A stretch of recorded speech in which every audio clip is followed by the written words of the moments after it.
নমস্কার। পাঠ করছি কবি বিমান বিশ্বাসের গদ্য কবিতা কবি হতে পারিনি।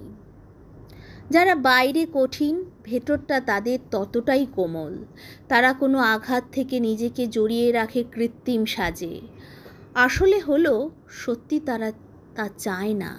সে আঘাত তাকে ইস্পাত কঠিন করে বাইরে থেকে। তুমিও তাদের একজন, আরও অনেকেই। ভেতরে মেঘ করে গুমড়ে গুমড়ে শেষ হয় ঝড়ের ঘন ঘটা। শক্ত করে বাঁধা থাকে চোখের জল। বালি জমে পুরো হতে থাকে ভবিষ্যতের চাওয়া পাওয়া। মনে হয় কোনো নীলাম্বরী ছুঁয়ে যাওয়া মাটিতে গড়া কোনো ফুলদানি।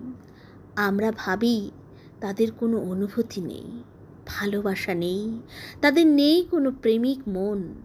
ভালোবাসার পুরোটা তারা নিজের মধ্যে গুছিয়ে রাখে শিশিরের মতো। ঝরে পড়া পালক অন্যকে সার্থক করে, নিজে জড়িয়ে থাকে কুয়াশার চাদরে।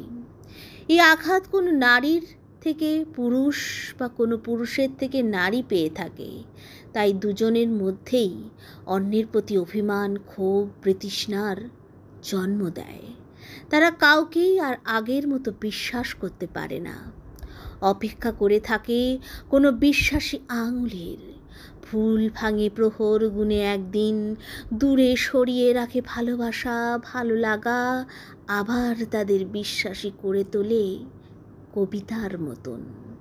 ভুল করে ভেবে নেওয়া পৃথিবীর সব পুরুষ, সব নারী আর আগের মতো গল্পের আসরে নিজেকে বিলিয়ে দেয় না। ফিরে আসে লাল টুকটুকে এক পশলা গোধূলির বিকেল। সমাপ্তি ঘটে সব আঘাত আর অপ্রাপ্তির। লাইট, ক্যামেরা, অ্যাকশন, দৃশ্যের আড়ালে শব্দের ভালোবাসার অর্থ আমি বোঝাতে পারিনি আজও। নমস্কার।